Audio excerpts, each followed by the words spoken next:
أعوذ بالله من الشيطان الرجيم. بسم الله الرحمن الرحيم. الحمد لله الذي أنزل على عبده الكتاب ولم يجعل له عوجا قيما لينذر بأسا شديدا من لدنه ويبشر المؤمنين الذين يعملون الصالحات أن لهم أجرا حسنا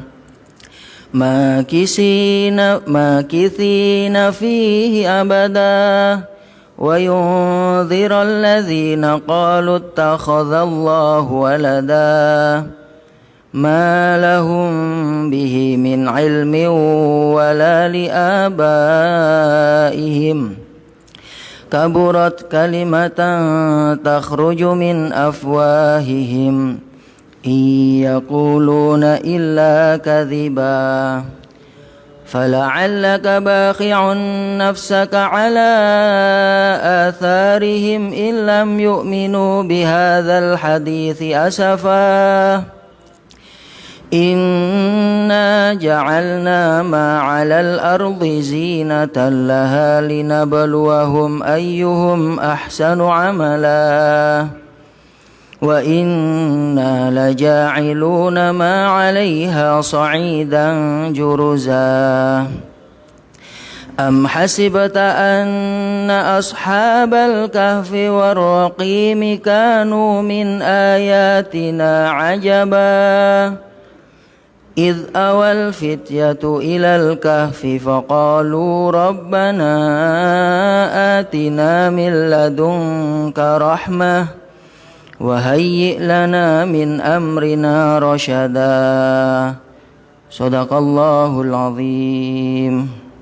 أعوذ بالله من الشيطان الرجيم. بسم الله الرحمن الرحيم. اللهم أنت ربي لا إله إلا أنت خلقتني وأنا عبدك وأنا على عهدك ووعدك ما استطعت أعوذ بك من شر ما صنعت وأبوء لك بنعمتك علي وأبوء لك بذنبي فاغفر لي فإنه لا يغفر الذنوب إلا أنت. Bismillahirrahmanirrahim. Nawaitu ta'lim wa ta'allum wal ifadah wal istifadah wan nafa' wal intifa' wal mudzakarah wa tadhkir ibtigha'an li mardatillahi ta'ala wa li ihya'i sunnati Nabi Muhammad sallallahu alaihi wasallam ala hadhihi niyyah wa ala kulli niyatin salihah wa khususan ila hadrati Nabi Muhammad sallallahu alaihi wasallam wa ala alihi wa sahbihi wa tabi'ina lahum bi ihsanin ila yaumil wa sa'iril anbiya wal mursalin wal malaikatil muqarrabin wa khususan ila masyayikhina Syekh Muhammad bin Huzairan Habibullah Habib Umar bin Hafid wa ila masyayikhi al-akharin ajma'in masyayikhihim Allahumma rfa' darajatan min al-afidin wa khususan ila sayyidina Imam Nawawi lana wa lahum al-fatihah. A'udzu billahi minasyaitonir rajim. Bismillahirrahmanirrahim. Alhamdulillahi rabbil alamin arrahmanir rahim maliki yaumiddin iyyaka na'budu wa iyyaka nasta'in ihdinas siratal mustaqim siratal ladzina an'amta 'alaihim ghairil maghdubi 'alaihim waladdallin. Amin. Assalamualaikum warahmatullahi wabarakatuh. Alhamdulillah nahmaduhu wa nusalli wa nusallimu ala rasulihil karim. Amma ba'd. Faqad qala Allah ta'ala fi kitabihil karim yarfa'illahu alladhina amanu minkum والذين أوتوا العلم درجات. وقال أيضا ولتكن منكم أمة يدعون إلى الخير ويأمرون بالمعروف وينهون عن المنكر. وقال رسول الله صلى الله عليه وسلم من يريد الله به خيرا يفقهه في الدين وإنما أنا قاسم والله يعطي. وقال أيضا بلغوا عني ولو آية. صدق الله العظيم وصدق رسوله الكريم ونحن على ذلك من الشاهدين والشاكرين. Allahumma subhanaka la ilma lana illa ma 'allamtana innaka antal alimul hakim.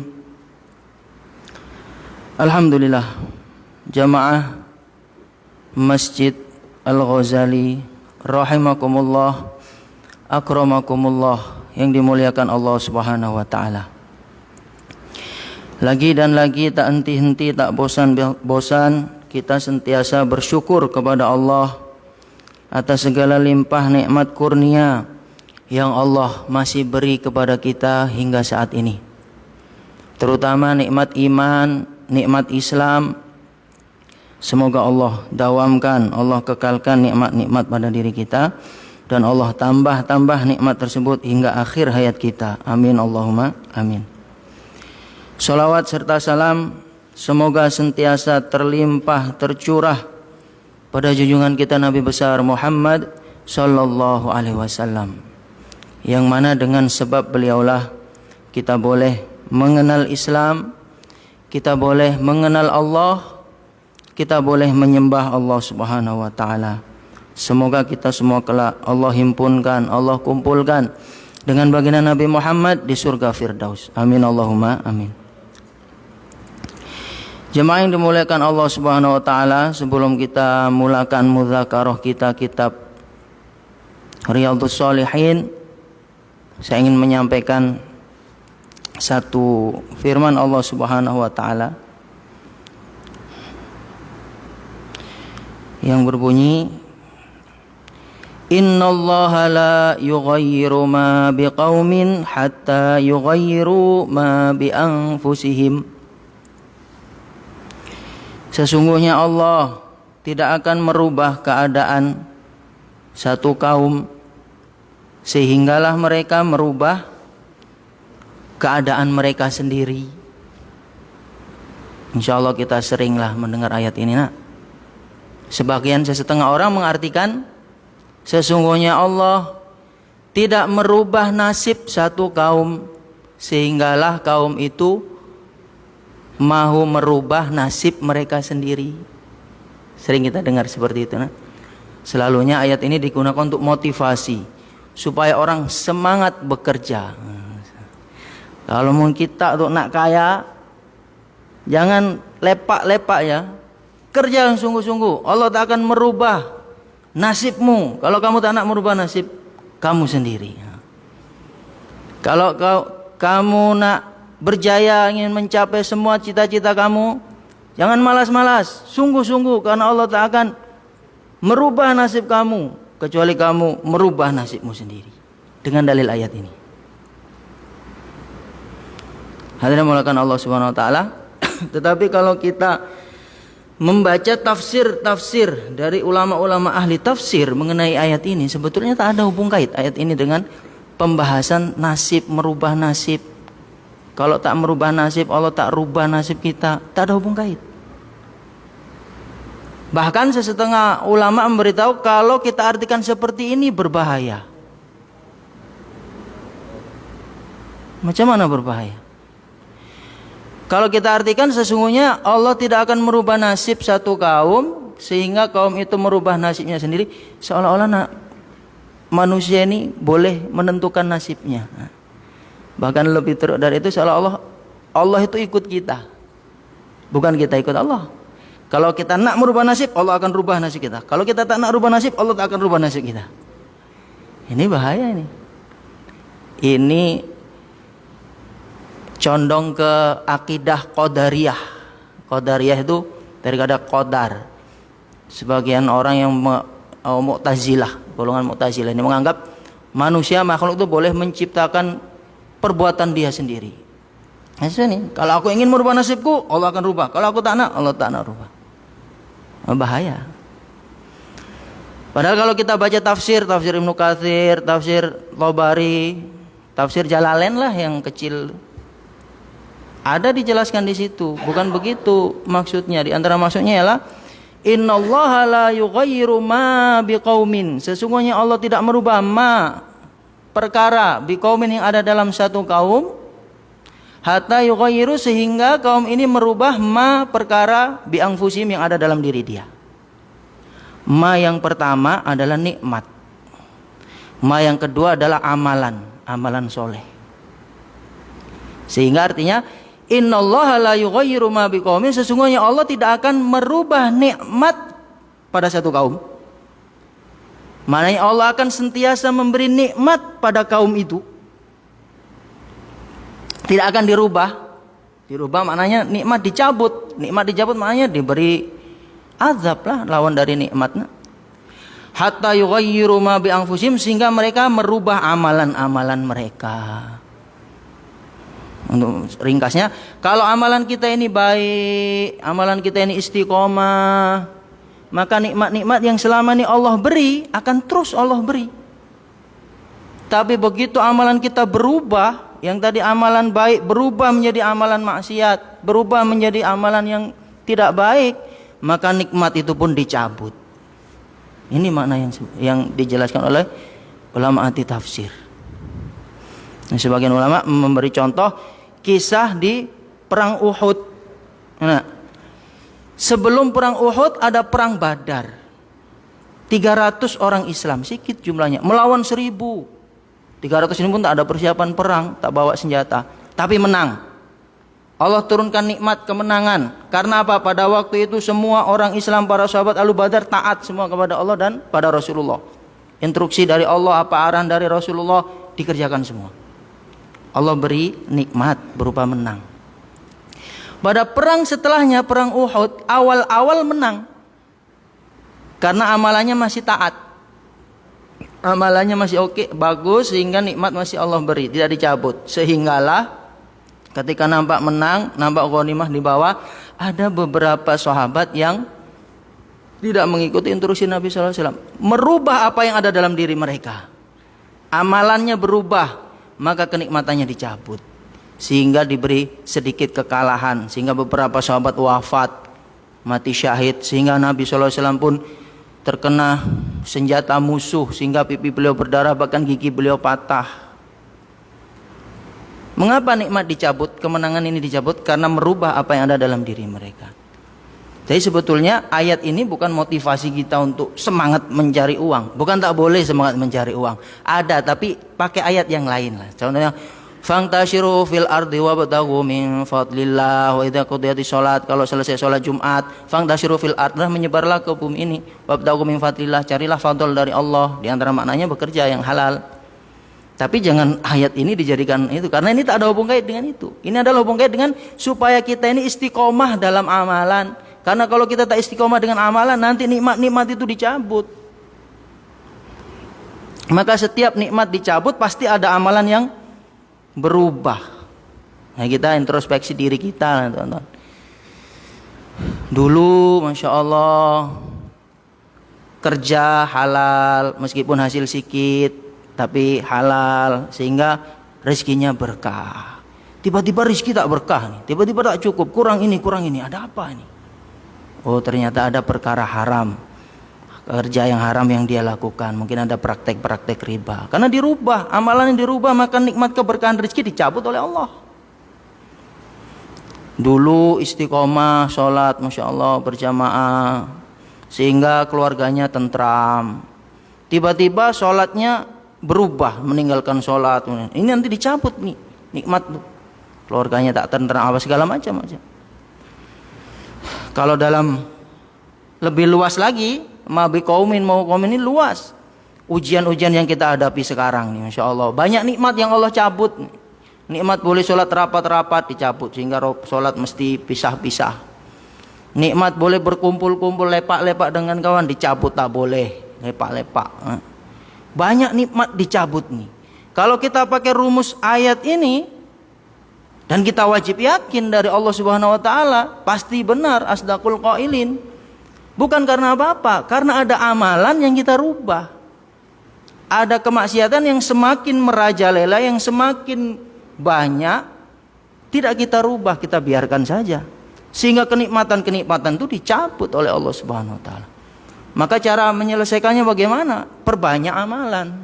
Alhamdulillah. Nah, sekarang masjid sudah boleh dibuka lagi. Mudah-mudahan tak ditutup lagi. Ini salah satu cara untuk menyelesaikan masalah malah. malah ditutup dan macam. Tapi kalau kumpul-kumpul Ustaz nanti terjangkit Ustaz. Ya berlakukan SOP lah, tak mesti ditutup. Nah. Kedai pun tetap buka tapi ada SOP ya. Mudah-mudahan tak ditutup lagi lah. Wallahu a'lam bishawab. Kita lanjutkan mudzakarah kita. Bismillahirrahmanirrahim. Qala Syekhul Mu'allif rahimahullah wa nafa'ana bihi wa bi ulumihi fid dharain amin. Hadis yang ke-11.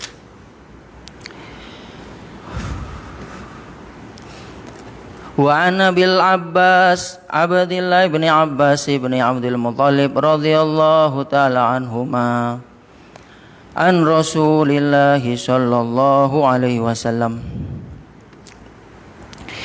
Wa an Abil Abbas, hadis ini dari Abul Abbas, ayahnya Abbas. Abdullah bin Abbas, yaitu Abdullah bin Abbas. Namanya Abdullah, dia anak dari Abbas, dia punya anak namanya Abbas. Bapaknya Abbas, dia Abdullah, punya anak namanya Abbas lagi. Sehingga di sini Abil Abbas, bapak Abbas, yaitu Abdullah, ibnu Abbas, anak dari Abbas. Ibnu Abdul Muttalib, yang mana Abbas ini adalah anak laki-laki dari Abdul Muttalib. Sebagaimana kita ketahui, Abdul Muttalib adalah datuk dari baginda Nabi SAW, ayah dari Abdullah, ayah Nabi Abdullah. Abdullah punya ayah namanya Abdul Muttalib. Dengan kata lain, Abbas ini adalah saudara dari Abdullah. Berarti Abdullah ibnu Abbas, perawi hadis ini adalah sepupu baginda Nabi Muhammad SAW. Sama seperti Sayyidina Ali karamallahu wajhah. Sayyidina Ali juga sepupu baginda Nabi, tetapi dari pakcik yang lain. Kalau Sayyidina Ali dari pakcik Abu Thalib. Kalau Ibnu Abbas ini dari pakcik Abbas radhiyallahu ta'ala anhuma. Ibnu Abbas ini termasuk sahabat yang masih kecil ketika Nabi SAW wafat. Ketika Nabi SAW wafat, usia beliau baru 13 tahun. Baru 13 tahun. Karena Ibnu Abbas lahir 3 tahun sebelum hijrah. Jadi 3 tahun sebelum hijrah Ibnu Abbas lahir. Kemudian Nabi hijrah 3 tahun kemudian selama hijrah 10 tahun Nabi wafat. Berarti ketika Nabi wafat, Ibnu Abbas usianya baru 13 tahun, baru masih kecil. Ayah dari Abdullah ibnu Abbas, yaitu Abbas, termasuk orang-orang yang awalun masuk Islam. Bahkan ibunda beliau, istri dari Abbas ini, termasuk perempuan yang awal-awal masuk Islam setelah Khadijah. Perempuan pertama kali yang masuk Islam adalah Khadijah. Dan Khadijah ini kawan akrab dari ibunda Abdullah ibnu Abbas, sehingga ibunda Abdullah ibnu Abbas ini masuk Islam. Jadi ketika Ibnu Abbas lahir, ayah dan ibunya sudah Islam. Tiga tahun sebelum hijrah lahir di Syi'ab. Syi'ab itu lembah, dinamakan Syi'ab Abu Thalib, lembah Abu Thalib. Dari satu tempat di Mekah sana.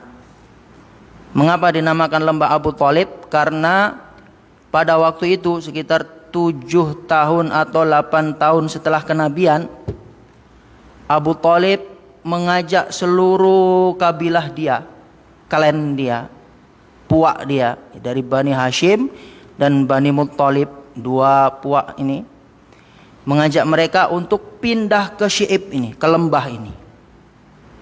Mengapa Abu Thalib mengajak suku Bani Hashim dengan Bani Muttalib untuk pindah ke Syi'ib ini? Karena pada tahun itu seluruh orang-orang Quraisy selain 2 suku ini, mereka semua bermufakat untuk memboikot semua Bani Hashim dan Bani Muttalib. Karena mereka tak suka dengan apa yang dibuat oleh baginda Nabi Muhammad SAW, mendakwahi mereka, mengajak mereka ke tauhid untuk meninggalkan sesembahan-sesembahan mereka. Jadi awal-awal dakwah setahun 2 tahun mereka makin marah, sehingga tahun ke-8 kemarahan mereka semakin memuncak, tapi mereka tak berani untuk mencelakai Nabi Muhammad. Karena di situ masih ada Abu Thalib. Maka mereka bermusyawarah, selama Abu Thalib masih melindungi Muhammad, kita tak akan boleh berbuat apa-apa. Muhammad akan selalu mencaci maki Tuhan-Tuhan kita. Nah, mereka menganggap Nabi Muhammad mencaci maki Tuhannya, padahal cuma mengajak untuk menyembah Tuhan yang satu. Maka mereka bermufakat, caranya ialah kita boikot. Keluarga baginda Nabi Muhammad, Bani Hashim dan Bani Muthalib ini kita boikot. Jangan ada dari orang Quraisy ini yang mau menikahkan anaknya dengan anak dari suku mereka. Jangan ada yang mengajak mereka berbicara. Jangan ada yang berjual beli dengan mereka, sehingga dikucilkan. Maka Abu Thalib mengambil inisiatif untuk menyelamatkan semua puak-puaknya di Syi'ib ini. Nah, ceritanya panjang, singkat cerita, di Syi'ib, inilah Abdullah ibnu Abbas lahir 3 tahun sebelum hijrah. Meskipun beliau ini masih usia 13 tahun ketika Nabi wafat, masih sangat kecil, usia yang sangat belia. Tetapi kemudian beliau ini adalah menjadi sahabat yang diantara ulamanya para sahabat, menjadi rujukan-rujukan sahabat-sahabat yang sudah tua-tua untuk bertanya tentang ilmu-ilmu, tentang sabda-sabda baginda Nabi SAW. Karena memang Abdullah bin Abbas ini Allah beri kelebihan, beliau sangat semangat untuk menuntut ilmu. Ketika beliau masih kecil, ketika Nabi masih hidup, beliau ingin melihat langsung macam mana cara baginda Nabi sholat. Sehingga beliau pun menginap di rumah baginda Nabi, karena beliau masih sepupu baginda Nabi. Maka malam-malam ketika baginda Nabi SAW nak sholat, beliau siapkan selipar baginda Nabi. Kemudian ketika Nabi ketandas, beliau siapkan air baginda Nabi SAW untuk berwudu, untuk istinja. Maka Nabi pun gembira. Maka Nabi doakan doa yang masyhur, Allahumma faqihhu fiddin wa 'allimhu ta'wil. Ya Allah, berikanlah dia ini kefahaman agama, dan berilah dia ini wa 'allimhu ta'wil, ajarkanlah kepada dia ini ta'wil Al-Quran. Maka beliau ini termasuk ahli tafsir Al-Quran, Abdullah ibnu Abbas. Begitu Nabi wafat, usia baru 13 tahun, tak terlalu banyak ilmu yang beliau dapat dari Nabi. Maka beliau mengajak satu orang sahabat Ansor, wahai sahabatku, macam mana kalau kita, sekarang Nabi wafat, kita tak dapat lagi mendengar sabda-sabda beliau, tetapi sahabat masih ramai. Di antara mereka ini banyak yang mendengar sabda-sabda Nabi. Macam mana kalau kita datangi mereka untuk kita tanya-tanya sabda Nabi dari mereka, kemudian kita hafal. Sahabatnya ini tak nak. Untuk apa? Masih ramai sahabat-sahabat yang pembesar, masih ada Umar, masih ada Abu Bakar, masih ada Utsman. Kalaupun kita hafal banyak hadis, untuk apa? Mereka pun akan tetap rujukannya ke sahabat-sahabat pembesar. Intinya dia tak nak. Akhirnya Ibnu Abbas ini berangkat sendiri. Begitu beliau mendengar ada sahabat yang hafal satu hadis Nabi, beliau datangi. Begitu mendengar ada sahabat yang hafal hadisnya, beliau datangi untuk mengambil hadis itu. Bahkan seringkali ketika beliau datang ke sahabat ini, kemudian sahabat itu masih tidur, beliau tidak membangunkan. Beliau bentangkan alas, kemudian duduk di depan rumah sahabat yang akan beliau ambil hadisnya itu. Kata beliau, meskipun mulutku kena debu, padang pasir di Arab ini anginnya itu berdebu, badan berdebu. Beliau tak ingin membangunkan, sehinggalah sahabat itu bangun sendiri. Kemudian tengok Ibnu Abbas, sepupu baginda Nabi, orang yang mulia, apa yang kau lakukan? Kau ini masih kerabat baginda Nabi, engkau panggil aku saja aku akan datang. Maka katakan beliau, tidak, akulah yang berhajat terhadap ilmu ini, maka aku yang mesti mendatangi engkau. Ini adab menuntut ilmu, teman-teman. Adab menuntut ilmu itu kita yang datang. Lain dengan adab dakwah. Kalau dakwah itu mendatangi orang. Kalau menuntut ilmu mendatangi majelis ilmu. Sehingga beliau datangi semua sahabat-sahabat, sehingga beliau mendapat hadis yang banyak, las-las. Meskipun usia beliau masih kecil, akhirnya ketika pada kekhalifahan Umar ibn Khattab, kalau Umar ibn Khattab ada permasalahan-permasalahan, maka Ibnu Abbas ini dipanggil, diajak untuk bermusyawarat, diajak minta pendapat, karena ilmu beliau mengenai hadis-hadis Nabi mengalahkan sahabat-sahabat pembesar yang lain. Beliau juga dijuluki Abadillah. Jadi zaman itu ada beberapa orang sahabat yang namanya Abdullah semua. Dan mereka ini fuqaha, ulama-ulama. Di antaranya Abdullah ibnu Abbas, Abdullah ibnu Zubair, Abdullah ibnu Amr bin As, dan Abdullah ibnu Umar. Sehingga 4 orang ini disebut di akhir kalangan sahabat Abadillah, para Abdullah. Kalau ada satu permasalahan di kalangan sahabat, kemudian 4 orang ini sepakat, maka mereka mengatakan ini adalah pendapat Abadillah. Abdullah, 4 orang ini. Dan sahabat yang bernama Abdullah itu banyak, ramai, ada berapa ratus. Karena memang Nabi SAW pernah bersabda bahwa nama yang paling dicintai nama yang paling baik itu adalah Abdullah dan Abdurrahman. Ini sunnah, tuan. Kita memberi nama kepada anak-anak kita ini dengan nama-nama yang baik. Karena nanti di akhirat ketika yaumul hisab, ketika dipanggil nama itu adalah nama kita ketika dulu di dunia dan nama orang tua kita. Maka Nabi mengajarkan nama yang baik adalah Abdullah, Abdurrahman, atau apa saja yang ada abad-abadnya. Mengapa demikian? Dikatakan ini yang terbaik karena ini adalah hubungan ubudiyah, menunjukkan bahwa ini adalah hamba Allah, ubudiyah. Dia ini adalah hamba Allah. Sehingga banyak sekali sahabat-sahabat yang bernama Abdullah. Di antaranya ini adalah Abdullah ibnu Abbas. An Rasulillah sallallahu alaihi wasallam, dari Rasulullah sallallahu alaihi wasallam, fima, mengenai perkara yarwi yang beliau riwayatkan, an rabbihi, dari Tuhan beliau. Itu hadis yang Nabi sallallahu alaihi wasallam menyampaikan bahwa ini adalah dari Allah. Atau kalau sering kita sebut adalah hadis qudsi.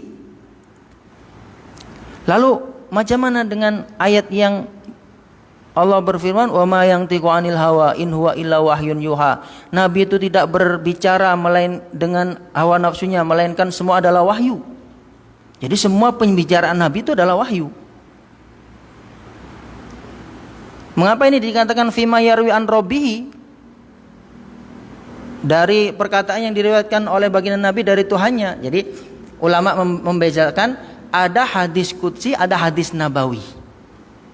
Hadis qudsi itu adalah kalamullah yang diriwayatkan oleh baginda Nabi dengan lafaz dari baginda Nabi sendiri. Kalau hadis nabawi ini memang kalam dari Nabi sendiri, tidak dinisbatkan kepada Allah, tetapi pada asalnya ya dari Allah, karena wa ma yantiqu 'anil hawa in huwa illa wahyun yuha. Semua yang disabdakan Nabi ini adalah wahyu dari Allah, ilham dari Allah. Hanya saja yang lafaz dan maknanya dari Nabi disebut hadis nabawi. Kalau maknanya dari Allah kemudian lafaznya dari Nabi, ini namanya hadis qudsi.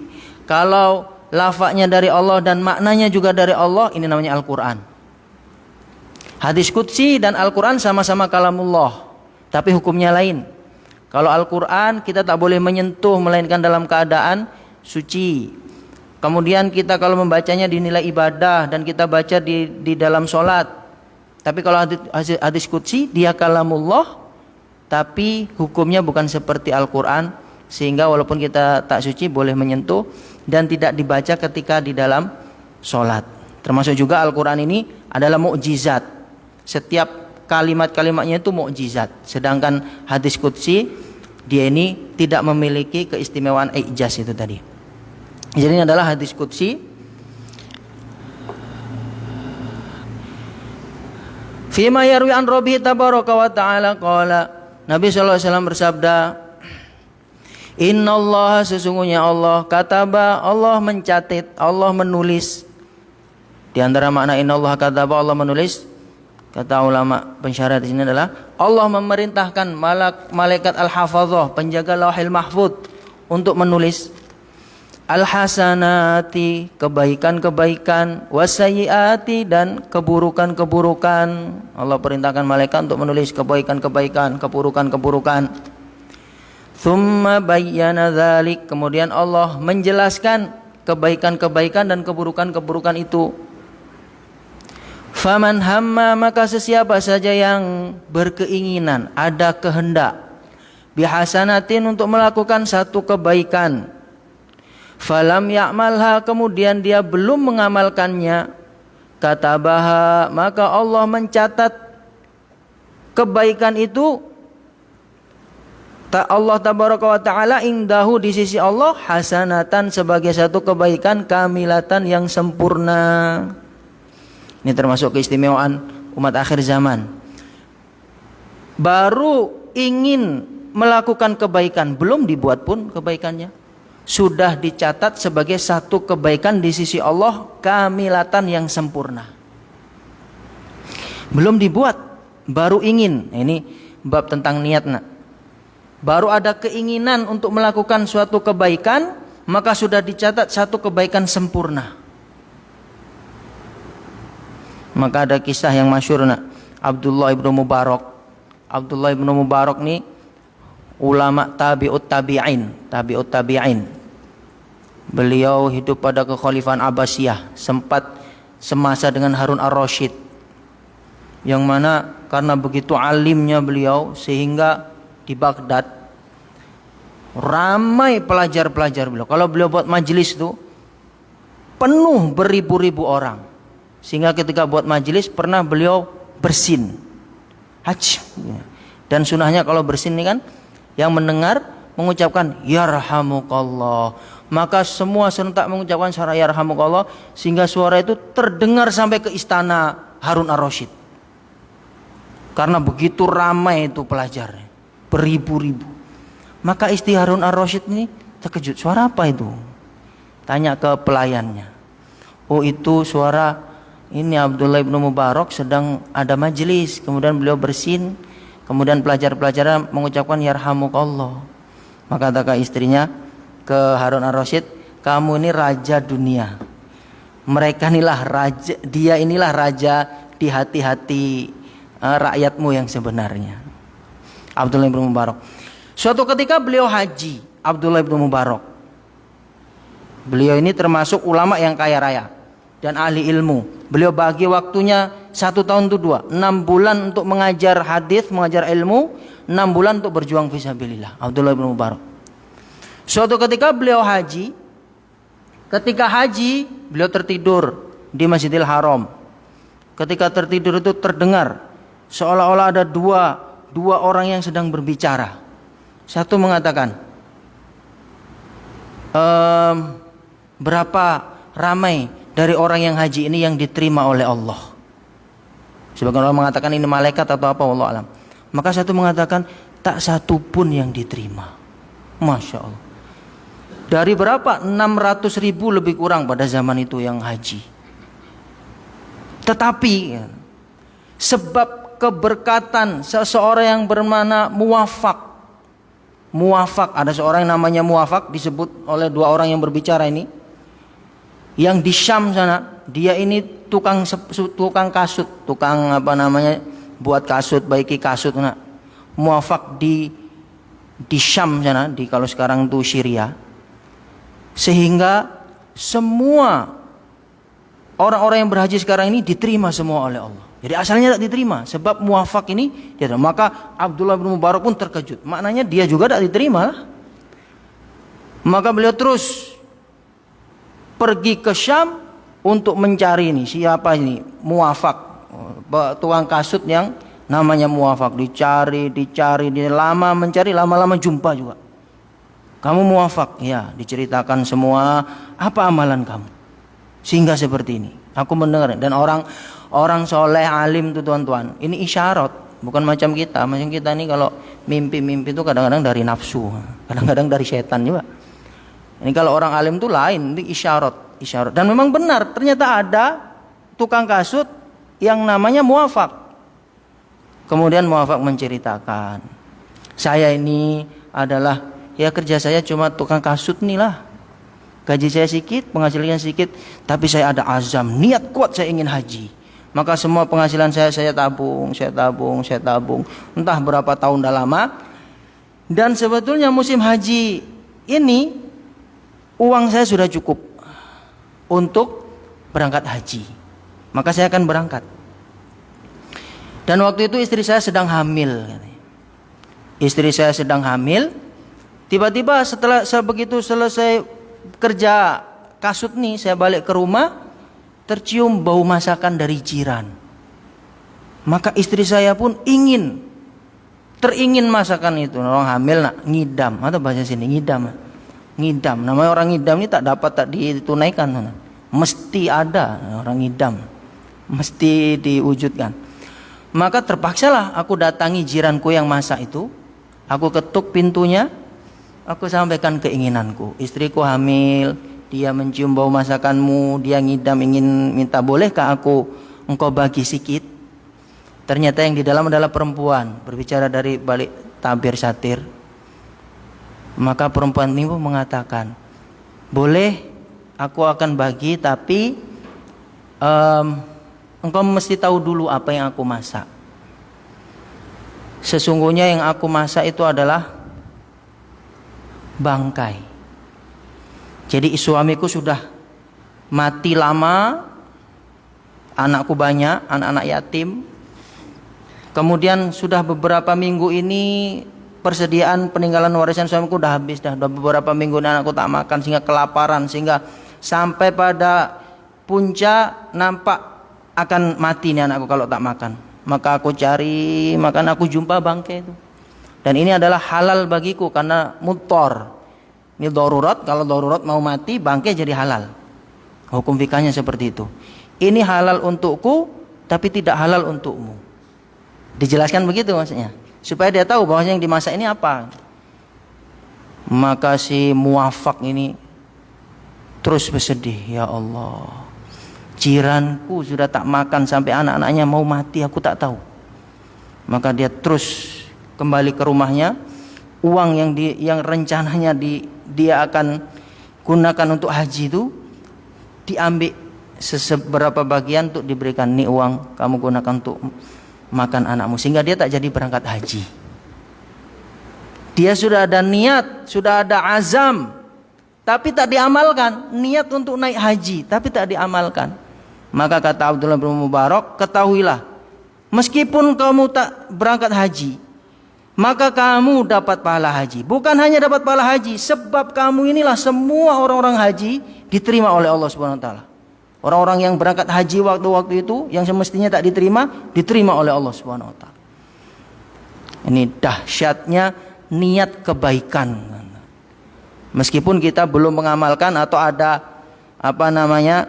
masyakoh sehingga tak mampu mengamalkan, kalau niat kita sungguh-sungguh, masya Allah, dicatat satu kebaikan. Bahkan kalau sampai seperti cerita muafak itu tadi, boleh lebih dari itu. Wa in hamma, dan apabila dia menginginkan biha untuk melakukan kebaikan itu, fa'amilaha, kemudian dia kerjakan. Dia ingin kemudian dia kerjakan. Katabaha, maka akan mencatatnya Allah asyra hasanatin, 10 kebaikan. Bukan hanya dicatat satu. Baru niat dicatat satu, begitu diamalkan dicatat 10 kebaikan, bahkan boleh lebih lagi. Asyra hasanatin ila sab'i mi'atin dhi'fin, sehinggalah 700 ganda. Dari 10 minimal 10, boleh sampai 700 sesuai dengan firman Allah Subhanahu wa taala, man jaa bil hasanati falahu asyru amsalihha. Siapa yang datang dengan satu kebaikan, maka dia mendapat pahala 10 kali ganda. Wa mathalul ladzi yunfikuna amwalahum fi sabilillah, permisalan orang yang menginfakkan hartanya di jalan Allah, kamatsali habbatin, seperti pemisalan satu bijirin, ambatat sab'a sanabila, yang ditanam kemudian tumbuh tanamannya, kemudian sab'a sanabila, dari itu ya tumbuh 7 bulir. Fi kulli sumbulati mi'atu habah, setiap satu tangkai ini ada 100. Jadi satu kebaikan dikerjakan dapat 700. Bahkan bukan hanya itu, ila ad'afin katsiratin, bahkan digandakan sangat-sangat banyak, macam kisah muafak itu tadi. Bukan hanya dia dapat 10 kebaikan, bahkan dia menjadi sebab diterimanya seluruh haji orang-orang 600.000 pada waktu itu. Fi kulli sumlatin mi'atin wallahu yudha'ifu liman yasha wallahu wasi'un alim. Allah boleh juga melipat gandakan sekehendak hati Allah, terutama amalan-amalan yang ada unsur kesabaran di dalamnya. Di antaranya puasa. Allah Ta'ala, Nabi sallallahu alaihi wasallam bersabda, hadis qudsi lagi yang maknanya, setiap kebaikan aku balas 10 kali ganda atau 70 atau 700, melainkan puasa. Kalau puasa ini Allah tidak menyebut berapa bilangannya. Wa ana ajzibi, aku sendiri yang akan membalas. Berapa bilangannya tak disebut. Karena puasa ini ada unsur kesabaran di dalamnya. Di pahala sabar itu sangat besar sehingga tak disebut berapa besarnya. Itu kalau melakukan niat berbuat baik kemudian mengamalkannya. Wa in hamma, dan apabila seseorang menginginkan bisayiatin untuk melakukan satu keburukan, falam ya'malha, kemudian dia tidak mengerjakannya. Ada keinginan untuk melakukan keburukan, ada keinginan untuk melakukan maksiat lah. Katabaha Allahu, maka Allah menulisnya indahu, di sisi Allah, hasanatan kamilatan, satu kebaikan yang sempurna. Masya Allah. Niat buruk bukan dicatat keburukan, tapi dicatat kebaikan. Bukan karena niat buruknya, tidak, tapi karena dia tidak mengamalkan niat buruk itu. Jadi ada keinginan, bukan nafsu ini. Kata Allah, innan nafsa la'ammaratun bisu. Sesungguhnya nafsu ini selalu memerintah keburukan. Maka terkadang ya itu tiba-tiba terlintas ingin melakukan keburukan, ingin melakukan maksiat. Kalau ada seperti ini, keinginan maksiat seperti ini, asbab nafsu kita, kemudian kita lawan, aku tak akan mengerjakan keburukan itu. Nah, ini berarti satu kebaikan, melawan nafsu. Kebaikannya melawan nafsu. Wa in hamma, dan apabila seseorang menginginkan biha, keburukan itu, fa'amilaha, kemudian dikerjakan. Kalau dia kalah dengan nafsunya, Masya Allah, nafsunya terlalu kuat nih, dilawan tak kuat, akhirnya kalah dengan nafsu, dikerjakan pula lah keburukan yang dibisikkan oleh nafsunya itu. Katabahallahu, maka Allah mencatat keburukan yang dia buat itu sayyi'atan wahidatan, hanya satu keburukan, hanya satu dosa. Hanya satu dosa saja, tidak ditulis kemudian 10 dosa. Ini fadl, karunia dari Allah Subhanahu wa taala untuk kita umat Muhammad sallallahu alaihi wasallam, umat akhir zaman. Karena memang kita ini diberi usia yang pendek-pendek, sehingga supaya amalannya ini bernilai tidak kalah dengan umat-umat terdahulu. Nah, umat-umat terdahulu usianya beratus-ratus, ada yang beribu. Maka Allah Subhanahu wa taala, karena umat akhir zaman ini umat yang paling mulia, tapi usianya pendek, macam mana boleh lebih mulia dari yang lain? Di antaranya ini, satu kebaikan Allah gandakan jadi 10, jadi 100, 700, bahkan ila al-afin katsira. Kemudian Allah juga beri waktu-waktu, masa-masa yang masa itu pendek tetapi nilainya sama seperti bertahun-tahun, seperti Lailatul Qadar.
La haula wala quwwata illa billahil aliyyil azim.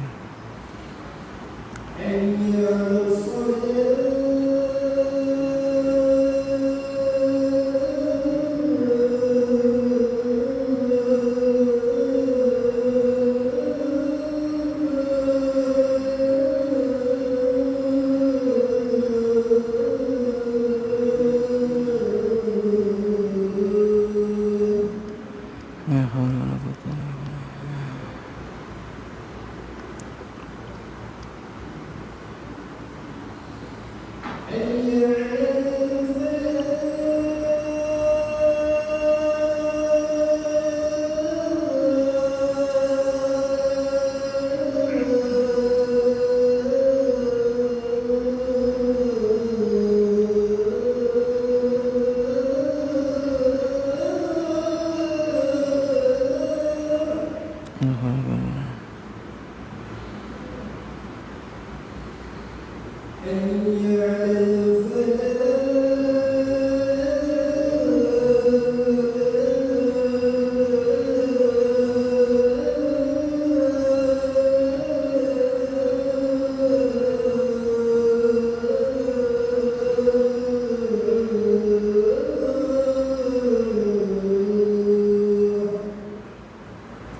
Alhamdulillah. Bismillah. Bismillah. Bismillah. Bismillah. Bismillah. Ini ringkasan bahwa Allah Subhanahu wa ta'ala, siapa yang berkeinginan untuk membuat kebaikan kemudian tidak dikerjakan, maka Allah catat niatnya itu sebagai satu kebaikan yang sempurna. Kemudian siapa yang menginginkan kebaikan, niat melakukan kebaikan kemudian dia kerjakan, maka bukan Allah catat satu, tapi Allah tulis 10 ganda, bahkan 700 ganda, bahkan gandaan yang tak terkira. Sebaliknya, siapa yang menginginkan keburukan kemudian tak dikerjakan, maka dia dicatat satu kebaikan. Dari segi bahwa dia telah melawan keinginan buruk itu, melawan nafsu dia. Sehingga kalau keinginan buruk kemudian tidak dilawan, ini lain lagi. Jadi bukan semua amalan hati yang buruk-buruk itu kemudian tidak dicatat macam ini. Yang tak dicatat itu apabila dilawan. Tapi amalan hati yang tidak dilawan sehingga menimbulkan hasad, dengki, iri, ini semua amalan hati. Ini amalan hati. Iri, hati, dengki, hasad, takabur, ujub, ini amalan-amalan hati, keburukan-keburukan yang tidak dilawan. Dia ridho dengan itu sehingga hasad dengan kawannya, jirannya, dia takabur, merasa lain, ini ada dosanya. Yang tidak ada dosa bahkan diberi satu kebaikan adalah keinginan berbuat buruk, yang itu adalah di luar kendali kita karena memang nafsu ini Allah ciptakan sentiasa memerintahkan keburukan. Kemudian begitu terlintas ingin berbuat buruk, kita lawan. Nah, ini ditulis satu pahala karena kita melawan nafsu buruk kita. Wallahu a'lam bishawab. Mudah-mudahan Allah jadikan asbab hidayat, asbab kebaikan untuk diri kita, keluarga kita dan umat seluruh alam. Benar datang dari Allah, salah khilaf mohon maaf, mohon ikhlas. Untuk sempurna majelis kita tutup dengan tasbih kifarah. Subhanakallahumma rabbana wa bihamdika asyhadu an la ilaha illa anta astaghfiruka wa atubu ilaik. Assalamualaikum warahmatullahi wabarakatuh.